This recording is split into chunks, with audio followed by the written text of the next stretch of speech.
Entonces, lo que quiero también en esta plática y en este curso es darle los elementos para que ustedes tengan argumentos para que queden perfectamente bien definidos los extranjeros de que no es como ellos se lo imaginan. Desgraciadamente, digo, a lo mejor me paso un tanto cuanto con el comentario. Todavía algunos extranjeros piensan que traemos el penacho y nos quieren venir a decir cómo debemos de manejar las cosas aquí en México. Entonces, el primer comentario es, ¿de dónde nacen todos este tipo de cambios fiscales y por qué los hace México?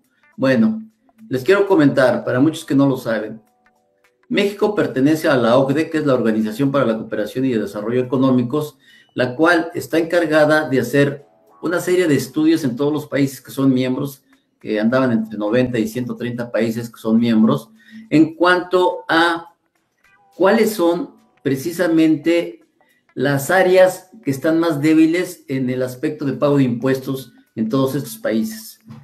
La organización, la OCDE, está celebrando su 60 aniversario en 2021. Y ellos comentan que sus raíces se remontan a la reconstrucción de Europa después de la Segunda Guerra Mundial, cuando los líderes mundiales decidieron que la mejor manera de garantizar una paz duradera era precisamente fomentar la paz y la reconstrucción. Entonces, esta organización es una organización internacional que, de acuerdo con sus políticas y su filosofía, tienen establecidos como uno de los objetivos primordiales diseñar mejores políticas para una vida mejor. Bueno, el objetivo creo que es medio rebuscado. No está asegurado el hecho de que porque recauden más vamos a tener una mejor vida. Bueno, también, aun cuando también se meten ellos, intervienen en el punto de la cuestión de la naturaleza, cuidar la ecología, etcétera, etcétera. Bueno, ha sido muchos años y la verdad, bueno, ahí se van viendo poco a poco todos cumplidos los objetivos. Entonces, la idea de ellos es dar las oportunidades y el bienestar para todas las personas y comentan ellos que los avalan 60 años de experiencia. ¿Qué es lo que ellos tienen en esta organización? Pues están obligados todos los países en colaborar. Precisamente la OCDE coopera con estos gobiernos responsables de políticas públicas y ciudadanos. Trabajan para establecer estándares internacionales y proponer soluciones basadas en datos empíricos o diversos retos sociales, económicos y ambientales. Esto quiere decir que ellos envían gente a los países para hacer estudios. Esto de empírico se quiere decir que es de acuerdo con la realidad. Hacen estudios de cuáles son los puntos más débiles que tienen todos los países en cuanto a recaudación, en cuanto a corrupción también. Mucho de las modificaciones a las leyes penales también son sugeridas por ellos. Y vamos a ver más adelante que mucha gente se pregunta, y nos lo dicen algunos propietarios, ¿por qué tenemos que hacer caso a una organización? Pues les vamos a ir platicando durante toda esta plática. Les voy a ir diciendo por dónde tienen amarrado toda la información. Es impresionante por cuántos lados o por cuántos lugares pueden hacer la verificación de la información. Entonces, los convenios para evitar la doble tributación, por ejemplo, que el que tenemos firmado de México con Estados Unidos, está basado también en los principios de la OCDE. ¿Por qué les debemos hacer caso? Porque México y todos los países que están dentro de la OCDE pagan un dinero en forma mensual, que no debe ser una cantidad muy bajita, precisamente para que se hagan los estudios. Entonces, si estás pagando para algo, pues lo ridículo es de que te den el resultado de ese pago que estás haciendo y no lo lleves y no lo tomes en consideración en tu país. Entonces, ahí está la cuestión, estimados colegas, para que tengamos elementos para defensa con los extranjeros. En octubre del 2015, esta organización dio a conocer el paquete que contiene las 15 recomendaciones finales en relación con la erosión de la base imponible y traslado de beneficios, BEPS, esta terminología que oímos constantemente, y así es que se le conoce por sus siglas en inglés, Base Erosion and Profit Shifting. Igualmente, los ministros de finanzas de los países que integran el G20 estuvieron de acuerdo en dichas recomendaciones, o sea, que nadie los está obligando a tomarlas. Ellos son los países integrantes los que mandan a hacer este tipo de investigación. Y tenemos estas 15 acciones BEPS. A ver, como que no veo muy bien, pero déjenme checar. Lo voy a ver con el teléfono porque ya me anda fallando la vista, ya me aumentó el problema de la vista. Entonces, para poderlo leer. La acción número 7, que es economía digital, que es precisamente lo que se implementó para este ejercicio 2020 y que es materia del estudio del día de hoy. La acción número 2, mecanismos híbridos. La acción número 3, normativa sobre CFC. Lo vamos a comentar más adelante. La acción número 4, deducción de intereses, que también los cambios a la ley de impuesto sobre la renta sobre los intereses, pues es como resultado de estos estudios. La acción número 3, prácticas fiscales perniciosas. Acción número 7, establecimientos permanentes. Acción 8, precios de transferencia. La 9 también es de precios de transferencia. La 10, otras recomendaciones en cuanto a precios de transferencia. La 12, planificación fiscal agresiva. La 13, documentación sobre precios de transferencia, que tuvimos un curso muy interesante con un especialista hace unas semanas y que precisamente nos mostró la complejidad de los cálculos de los precios de transferencia y que en realidad se tiene que especializar para dominar ese tema. La acción número 14, que es resolución de controversias, cuando existen controversias entre los países integrantes de este grupo. La acción número 16, instrumento multilateral. Y ahí tenemos otra información referente a más de 130 miembros del marco inclusivo que también vamos a platicar brevemente sobre ese tema porque son muchas las diapositivas.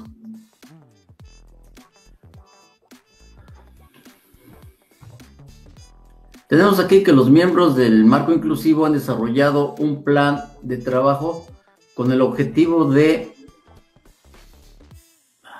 Permítanme.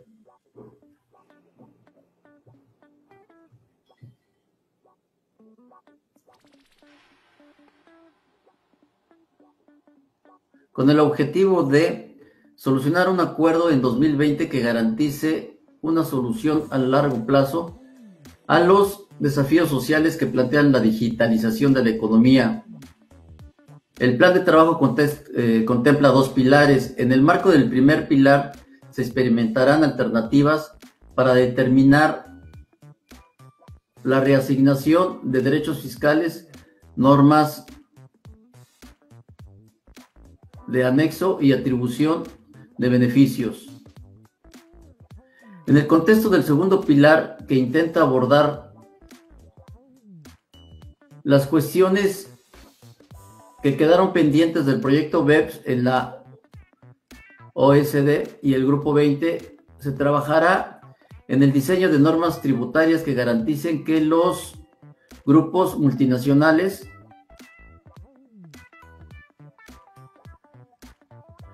quedan sujetos a un nivel de tributación contributiva. Bueno, entonces, todo lo que estamos comentando va precisamente encaminado a que vean cuáles son las bases por las cuales se toman las decisiones para las modificaciones fiscales. Vamos a tener un ejemplo al final también de los cálculos y de las acciones que aborda precisamente la OCDE, que son las siguientes. Les quiero comentar también en la iniciativa de leyes se hace mención a todas las recomendaciones que hacen la OCDE. Si ustedes se fijan y tuvieron la oportunidad de leer la iniciativa de las modificaciones fiscales para 2020, nos hablan de todas las recomendaciones que hace el BEPS. Hay algunas que estaban medias agresivas y las suavizaron, no las tomaron todas en consideración.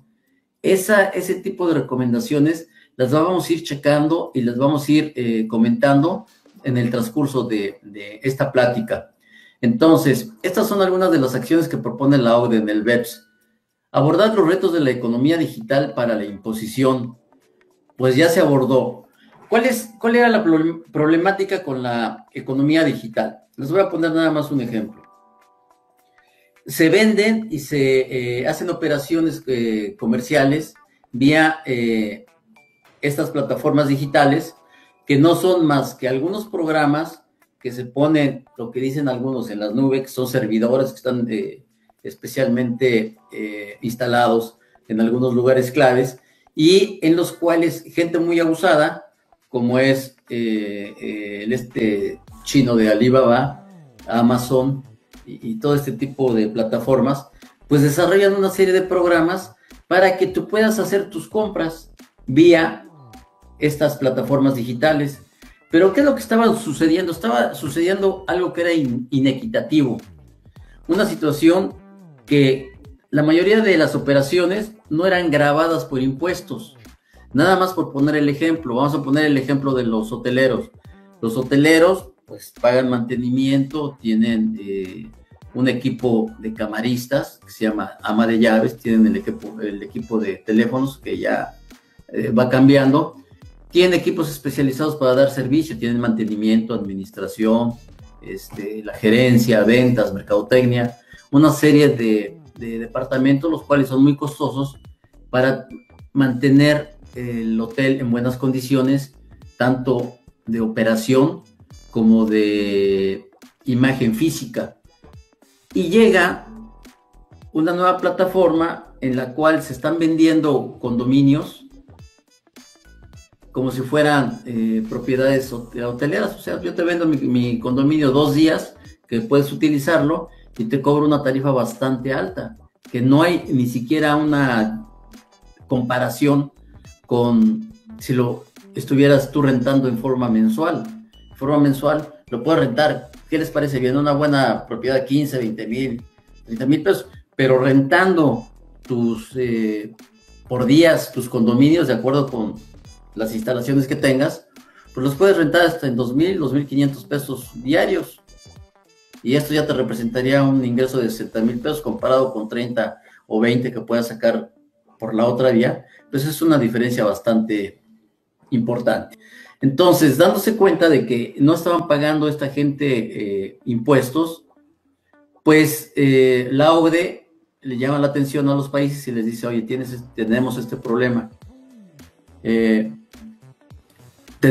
ustedes bueno, y también se quejaron los hoteleros, tienen ustedes una competencia desleal, la cual está vendiendo los mismos servicios que ustedes, nada más que con un poquito menos de atención, generando ingresos importantes, y le están quitando a ustedes clientela, y aparte no están pagando impuestos.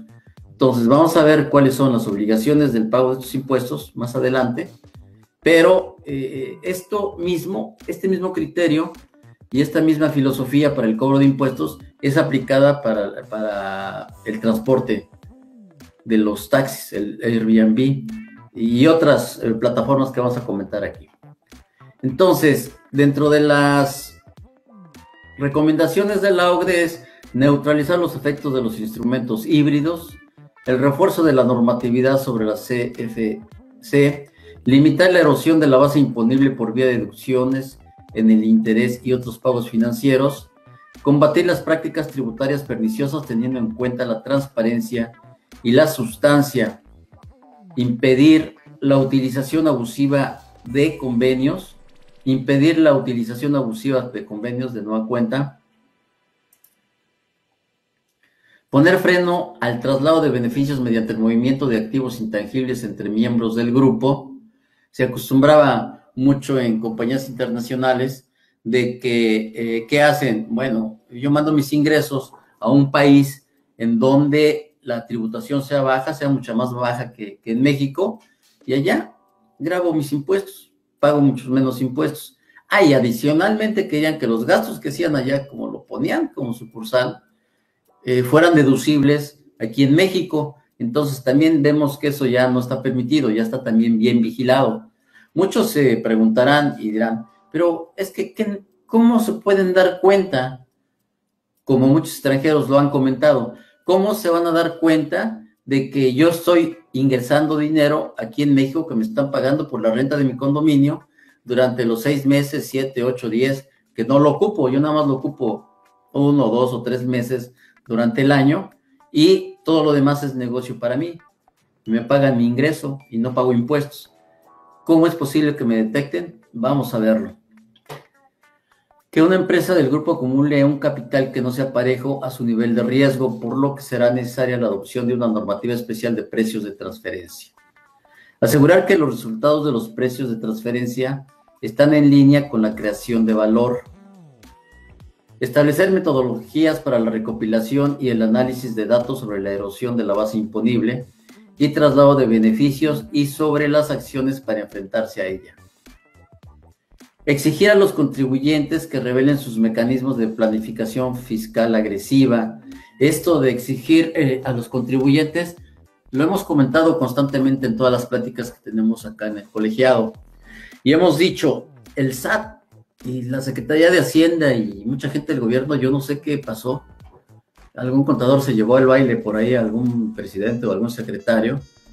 Desde hace muchos años están con la campaña de que el contador ya no es necesario para las empresas, que ya nada más aprieta el botón y tú puedes hacer tu declaración y tú puedes registrar tu contabilidad y tú puedes decidir sobre tus inversiones y tú puedes decidir sobre cómo va tu negocio, si te conviene o no te conviene. Bueno, afortunadamente todo este tipo de medidas que está tomando el SAT y las leyes fiscales, pues nos han estado dando más trabajo. Dentro de esto, dice, exigir a los contribuyentes que revelen sus mecanismos de planificación fiscal agresiva son el reporte que debemos de presentar de las planeaciones que estamos haciendo. Para esto ya existe un registro dentro del SAT en donde el especialista fiscal o el asesor fiscal se va a registrar y va a obtener un número. Y cuando él diga cuál fue la planeación fiscal que le está sugiriendo a una empresa, la va a registrar. Y una vez que ya está registrada, el sistema le va a regresar un numerito y ese numerito le va a servir le va a servir de referencia para que cuando el SAT se lo requiera, le va a decir, a ver, contador, vente para acá. Tú hiciste una planeación fiscal para tal compañía.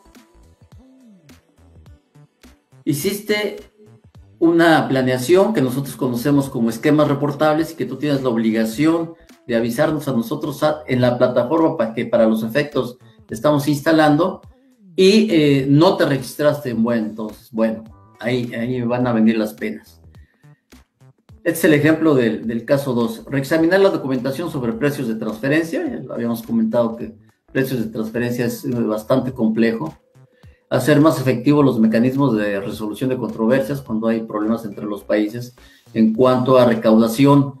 Y fíjense, otra situación, colegas, para que tengan ustedes elementos de defensa o de argumentación en contra de sus clientes, para estar viendo y saber cómo está funcionando este tipo de situaciones fiscales, de disposiciones fiscales, no tan solo tenemos que estar viendo ley del impuesto sobre la renta, ley del IVA, sus reglamentos, la resolución miscelánea, las modificaciones a la resolución miscelánea, tenemos que estar viendo los criterios no vinculativos y échale de vez en cuando una revisadita a los convenios para evitar la doble tributación. Un aspecto que quiero dejar en claro y que entiendan todos muy claramente, perfectamente bien, es lo que se va o lo que va a predominar, o lo que vamos a hacer para estar definiendo en dónde se deben de pagar los impuestos, es básicamente en dónde se está generando el impuesto. Vamos a ver que en los convenios para evitar la doble tributación se está privilegiando el lugar donde se genera el ingreso. En el caso de los condominios, si bien es cierto que el extranjero puede estar en Estados Unidos, pero tiene su condominio aquí en México y lo tiene instalado dentro del territorio nacional y está obteniendo ingresos por esta propiedad, por la renta de esta propiedad, pues es claro que el impuesto lo debe de pagar aquí. Entonces, más o menos ese es el objetivo y es el criterio general que siguen las leyes internacionales también. Y aparte de esto, una serie de convenios que existen según muchísimas convenciones. Entonces, el hecho de dominar estos temas, no se crean que está así muy sencillo como le decía a un extranjero. Pues, ustedes piensan que es enchilame otra, nada más decir, a ver, dame una planeación general. Les voy a poner un ejemplo. Nos hablaron por ahí de un restaurantero y me decía, tenía 5 o 6 restaurantes de diferente tipo de comida, de diferentes servicios. Hazme un esquema general para que yo lo siga, sí, lo quería gratis, porque ni siquiera habló nunca de honorarios, y quería un esquema general para vender tacos y un esquema general para vender comida orgánica y un esquema general para vender carnes, especialidad de carnes. Pues los que hemos trabajado en hotelería, yo trabajé 20 años en hotelería, sabemos que cada restaurante tiene diferente tipo de costo, diferente tipo de tratamiento para la operación. No es lo mismo que trabajes en un restaurante de especialidades a un costo del 25, 28%, que es más o menos el que pudieras trabajar un restaurante en donde das servicio comercial, a un restaurante de especialidades que a lo mejor te vas al 30, 35% de costo. Entonces, y depende también de la filosofía de mercadotecnia del negocio. Entonces, esto depende de muchas cosas y tú no puedes estar haciendo, no puedes estar haciendo una planeación estándar para todo el mundo porque no va a funcionar. Hay que estar revisando las particularidades específicas que tiene cada uno de los negocios para así dar una buena planeación. Muchas veces cuando damos esas planeaciones así de la gente que le urge siempre y que lo quieren en el momento y una planeación estándar, pues nos quemamos porque conforme van saliendo las cosas, conforme te van dando la información, va cambiando. Y fíjense, aquí permítanme que me detenga para hacerle estos comentarios porque la verdad se van a dar cuenta, les va a quedar más claro. Estábamos dando un curso en Playa del Carmen y nos dice una de las contadoras que asistió a este curso: contador, ¿por qué en las constructoras se paga el IVA aunque no lo hayas cobrado? Ah, caray. Pues dime quién te dijo, porque esa es una nueva disposición que no conocía. El IVA se paga con base en flujo de efectivo y el impuesto sobre la renta con base en el criterio de devengado. Entonces, el IVA, yo no veo la razón por la cual tú lo estés pagando antes de que antes de que se lo cobres al cliente. Y me decías que van 5 contadores que me dicen lo mismo. Los contadores están trabajando conmigo y son las asesorías que ellos nos dan. Y yo ahí tratando de sacarle la información y esta contadora tratando de no dármela completa. Y después de media hora que estuvimos ahí entre cotorreando y entre presionándola para que nos diera la información, nos dice, es que nosotros le hacemos el traspaso del dinero al contador, pero después de media hora, después de media hora de estar aplicando tiempo para que nos dijera por qué estaba trabajando así el IVA. Pensábamos que había una situación especial y es lo que queríamos checar.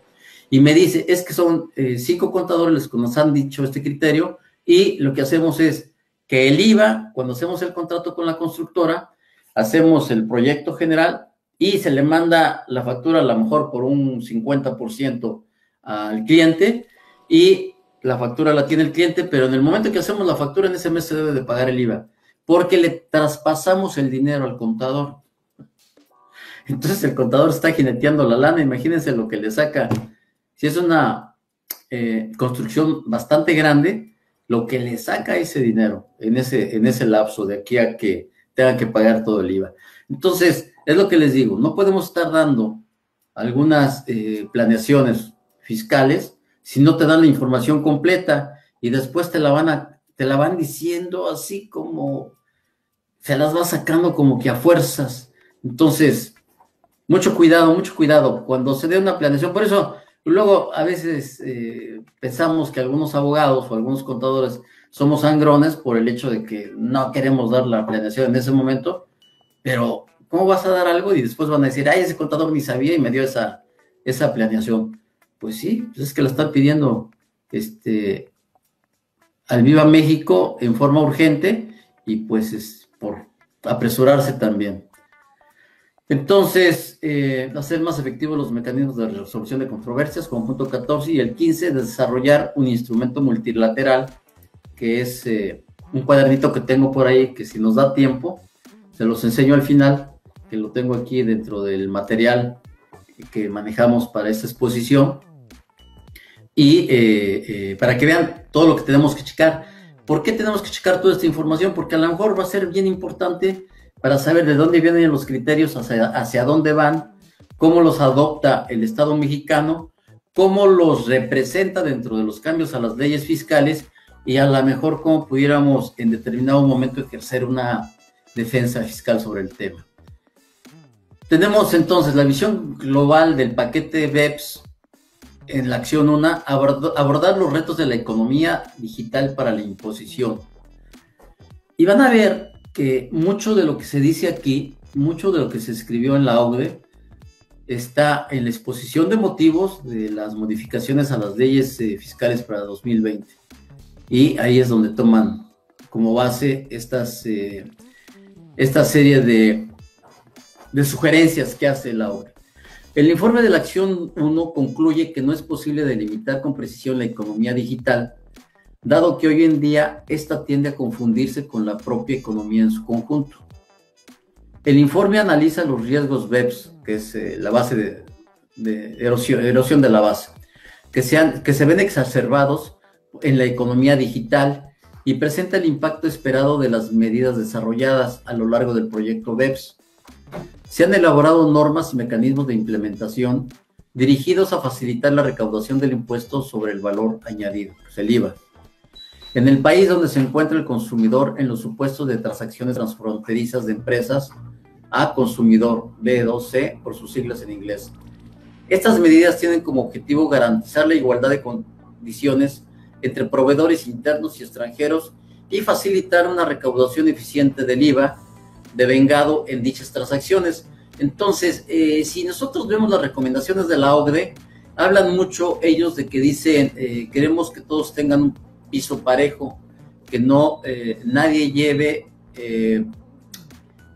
ninguna ventaja en las operaciones. Y esto se estaba viendo precisamente con las plataformas digitales. Tú en muchas ocasiones ibas a comprar en una plataforma digital porque probablemente, y vamos a ver los errores que se están cometiendo actualmente con el IVA, porque están dejando la base o el precio de venta del artículo más el IVA como la base para comisionar a la plataforma digital. Vi algunos ejercicios por ahí de algunos contadores y lo estaban tomando mal. No puedes tomar el IVA como base para comisionar el servicio que te está prestando una plataforma digital, porque no es un ingreso, es un impuesto y es totalmente ilegal. Entonces hay una serie de temas que, si nosotros vemos la ley del impuesto sobre la renta y la ley del IVA referente a estos temas de las plataformas digitales, ustedes pudieran decir, ay, pues son pocos artículos, pero son muchos errores los que se están cometiendo.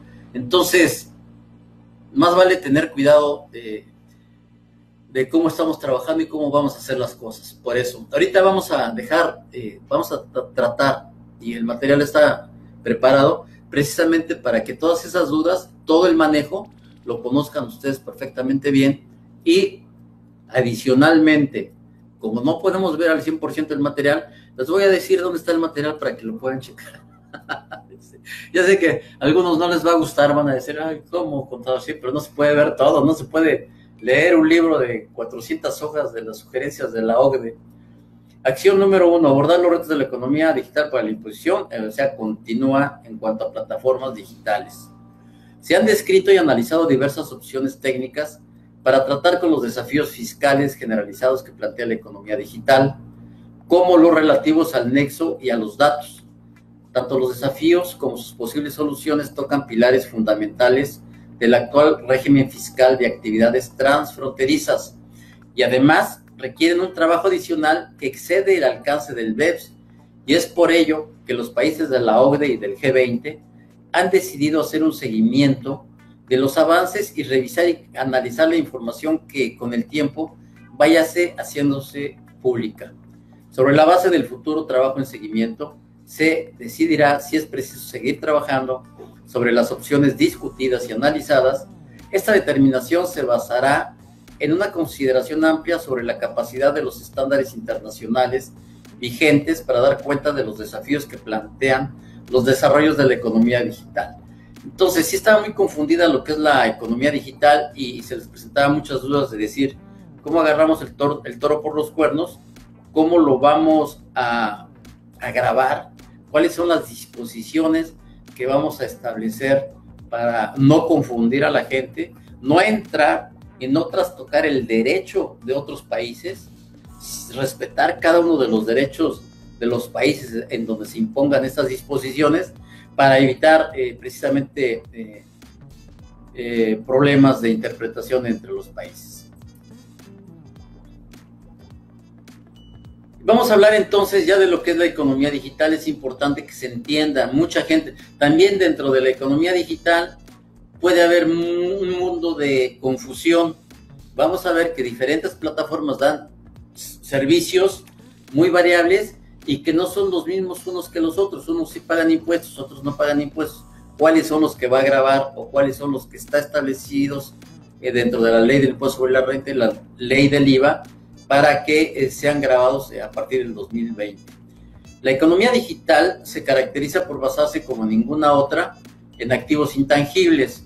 ¿Qué le llaman activos intangibles? Le llaman el activo intangible al programa que estás elaborando. Tú puedes hacer una compra muy cómoda de un audiolibro, por ponerles un ejemplo que pudiera ser el que se me presenta ahorita en la mente, y toda la operación la haces a través de un programa digital, y este programa te dice cuál libro quieres y baja tu audiolibro, el programa de ebook con el que puedes leerlo, o te lo puede leer, los marcadores. Es una maravilla. Estos libros, aun cuando muchos estamos acostumbrados al papel todavía para ir haciendo las anotaciones, dentro de estos libros digitales puedes hacer las mismas anotaciones. Lo que sucede es que no estamos acostumbrados, y mucha gente, como sucede con los jueces cuando les hicieron el cambio al sistema oral, criticaban el nuevo sistema como que era lo peor y no iba a dar resultado. ¿Por qué? Porque no le quieren entrar a aprender la tecnología digital, no quieren estudiar, ya se quieren quedar en el pasado. Entonces, creo que ahí es donde vamos a llevar ventajas, colegas, se los comento, a los contadores y a los abogados que les guste estudiar y que quieran estar al día en todos los cambios que suceden, y que afortunadamente son muchos, y que eso nos va a distinguir entre los contadores que sí nos estamos preocupando por ser mejores y los que se quedan ahí en la raya. Entonces, esa era la problemática en economía digital.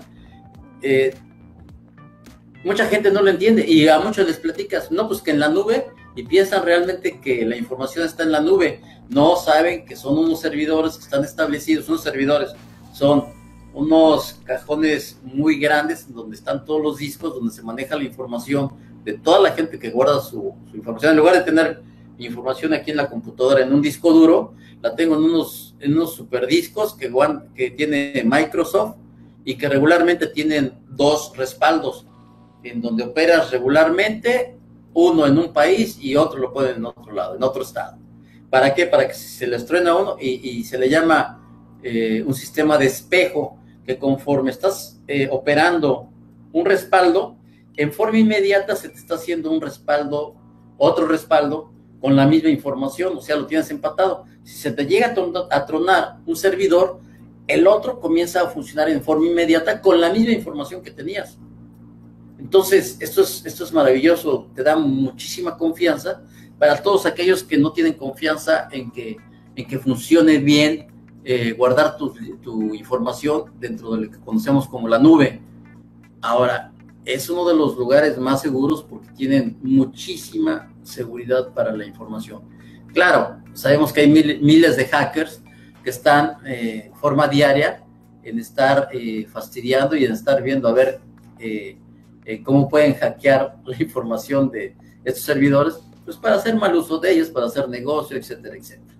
Entonces, por la adopción general de modelos comerciales de varias facetas, los cuales aprovechan el valor de las externalidades que se generan por la provisión de los servicios gratuitos y por la economía digital y sus modelos de negocios, presentan algunas características clave que resultan potencialmente relevantes desde una perspectiva digital, que aparentemente mucha gente dirá, bueno, pues es que no tienen costos estas plataformas y ganan mucho dinero. Pues déjenme decirle que Amazon tiene uno de los almacenes más grandes a nivel nacional y lo tiene robotizado. Es impresionante cómo lo maneja. Los programas cuestan un buen de dinero desarrollar todos esos programas. Si no los mandas a hacer y tú tienes el personal de sistemas para que ellos los elaboren, es muchísimo dinero lo que les cuesta en salarios. Entonces, no se crean que está muy sencillo decir de que no, es que ellos casi no tienen costos. Bueno, eso es cuestión de revisarlo bien, pero sí los costos son bastante altos. Los gobiernos han dado un paso importante para garantizar que los impuestos al consumo en las transacciones transfronterizas se paguen efectivamente en la jurisdicción donde se consumen los productos. ¿Ok? Lo que decíamos, se está privilegiando en dónde se consume el producto y en dónde tienes instaladas a lo mejor una casa, un condominio, un edificio en donde tú rentas o donde prestes el servicio, aun cuando sea de una persona en el extranjero y que por el hecho de que diga, es que yo soy extranjero, no tengo por qué pagar ingresos en México. Bueno, pues tienes tus ingresos que están proveniendo de una fuente de riqueza en México, estás obligado a la legislación nacional. Dice, entonces, se minimizan los riesgos de que las normas impositivas no coordinadas distorsionen el comercio internacional. Eso es precisamente lo que se anda buscando, que comentábamos de inicio. Lo que es importante aquí también que lean y que se den cuenta que esta decisión de representantes de más de 100 países y jurisdicciones de respaldar las nuevas directrices internacionales de la IVA, GST, de la OCDE, como el estándar internacional preferido para la aplicación coherente y eficiente del impuesto al valor agregado, impuestos sobre bienes y servicios al comercio internacional de servicios, fue una de las, o de lo más destacado en la reunión anual del Foro Global de la OCDE sobre IVA del 5 y 6 de noviembre en París, Francia. Entonces, los países están de acuerdo en tomar estas alternativas, en tomar estas directrices que establece la OCDE y se vuelven obligatorias dentro del país en cuanto están plasmadas en las leyes locales. Llámese, en este caso, ley del impuesto sobre la renta y ley del IVA. Este paquete final de las directrices internacionales de IVA, GST, de la OCDE, incluye las reglas recomendadas para la recaudación del IVA en los servicios transfronterizos, incluidas las descargas de Internet a consumidores privados, directrices de empresa a consumidor o B2C. Las directrices recomiendan que los vendedores extranjeros se registren y remitan impuestos sobre las ventas en libros electrónicos, aplicaciones, música, videos y otros productos digitales en la jurisdicción donde se encuentra el consumidor final.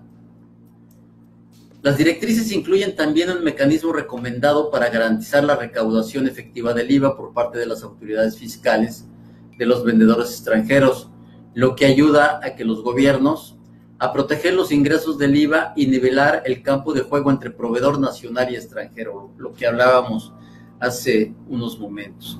Lo que se pretende con estos cambios fiscales a nivel OCDE, a nivel de todos los países que hoy integran, que al parecer son como 130 países, es que esté el piso parejo en todos estos países y que la recaudación sea la que le corresponde al país. Entonces aquí vemos que este tipo de decisiones pues la toman muchos países. En el caso que estamos viendo son 100 países, y un ejemplo que tenemos aquí muy claro también para irlos introduciendo en las operaciones de las plataformas es el cambio que se le llama un cambio muy fuerte, el que siento que es uno de los más importantes que se ha dado en las últimas décadas, es el cambio de la música, el que hizo precisamente Apple. Recuerden que todavía existían los CDs, o que en algunos casos algunos las conocen, otros no, las cintas, los discos de acetatos, y toda la industria de la música se basaba en hacer las grabaciones y vender sus productos, vender el CD y vender, en su caso, cintas. Cuando se hace este cambio por Apple, por Steve Jobs, en donde saca su aparatito, el iPad, y que se acuerdan que decían que hay guardadas como 20,000 o 30,000 piezas de música ahí. Entonces cambia radicalmente todo el aspecto tributario y cómo se van a pagar los impuestos ahora de aquí en adelante. Bueno, pues los impuestos, tuvieron que pagar las plataformas por ahí algunos impuestos por derechos de autor y a las compañías grabadoras, pero tardaron varios años en lo que se fue acomodando este tipo de situaciones. Entonces, este cambio tan dramático es lo que se le llama la disrupción. Cuando viene un procedimiento que no ha tenido cambios durante muchísimos años y de un momento a otro se da un cambio, pero fuertísimo, que verdaderamente modifica cómo se venían haciendo las cosas, eso se llama la disrupción, que antes no le hacían caso y hoy todo el mundo habla de disrupción. Estándar internacional para la recaudación del IVA en las ventas transfronterizas. ¿Por qué le estoy comentando esto de la OCDE? Se lo estoy comentando para que vean de dónde vienen las bases. Lo vuelvo a repetir, la OCDE es una organización a nivel internacional de la cual México es integrante, de que México paga una cuota en forma anual, y que no debe ser muy barata, no la desconozco, y que están especializados en hacer recomendaciones en varios temas fiscales, ecológicos, políticos, economía política siguen, y en cuanto a ecología. La decisión de redactar nuevas directrices de la OCDE sobre el IVA responde a la creciente preocupación de los gobiernos de todo el mundo sobre el volumen cada vez mayor de servicios transfronterizos y las descargas en línea en las que no se paga el IVA, particularmente en productos comparados por consumidores privados o vendedores electrónicos fuera de su jurisdicción de origen. En 2014 se estimó que las ventas de comercio electrónico superaron los 1.4 billones de dólares, un aumento de casi el 20% desde 2013. Se estima que las ventas de los proveedores alcanzarán 2.4 billones para 2018. Entonces, impresionante el número de operaciones o el monto de las operaciones que se hacen vía plataformas electrónicas. El domingo 8 de septiembre del 2019, a través de la Gaceta Parlamentaria de la Cámara de Diputados, el Ejecutivo Federal presentó la iniciativa de la reforma que adiciona, deroga diversas disposiciones de la Ley del Impuesto sobre la Renta, de la Ley del Impuesto al Valor Agregado, de la Ley del Impuesto sobre Producción y Servicios y del Código Fiscal de la Federación. Se propone la adición a la Ley del Impuesto sobre la Renta de la sección 3, denominada de los ingresos por la enajenación de bienes o la prestación de servicios a través de Internet, mediante plataformas tecnológicas, aplicaciones informáticas y similares, al capítulo 2 del título cuarto, personas físicas, de dicha ley. Entonces, en la exposición de motivos de los cambios fiscales para este ejercicio 2020, se establece que con base, y se habla, y se tiene escrito ahí en la iniciativa, de que con base en los estudios de la OCDE propone esto y propone el otro, y cuáles son las medidas que acepta el país y cuáles son las que está adoptando. Entonces ahí queda muy claro de dónde viene la decisión de México de tomar las medidas. México, como miembro de la OCDE y del Grupo 20, ha participado activamente en el desarrollo e implementación de medidas resultantes del proyecto contra la erosión de la base imponible y el traslado de beneficios, que son los BEPS, bajo el cual se desarrollaron 15 acciones para combatir esquemas de evasión y elusión fiscal.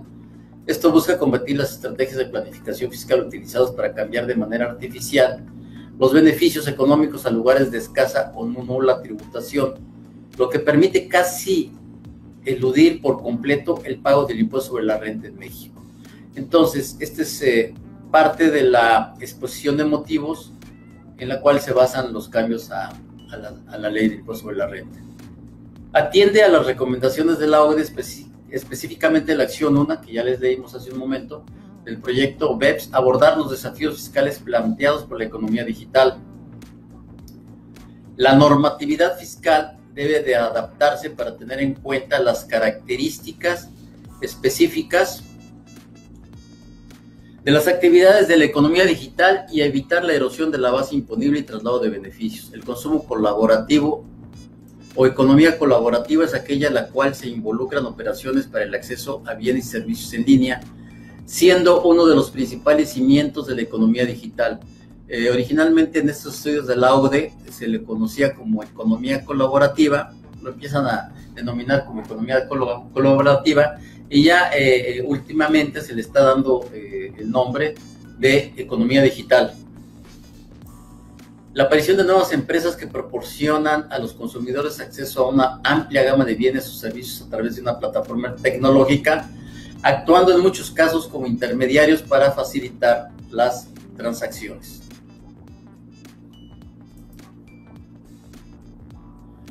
Las plataformas tecnológicas o informáticas interconectan a las personas para que puedan enajenar bienes o prestar servicios o prestar algún servicio específico. Otros ejemplos, tenemos el transporte privado de personas, el reparto de bienes o comida, incluso la prestación de servicios de hospedaje, que bien sabemos, y se los voy comentando también para que lo sepan. Yo creo que ya muchos contadores los hemos repetido tantas veces que ya lo tienen bien grabado en el cerebro. Ya no escondemos nada al SAT, están pero bastante avanzados en la cuestión de sus programas que hacen para vigilar al contribuyente, y no solo al contribuyente, sino a todos los ciudadanos mexicanos. Si ustedes se fijan,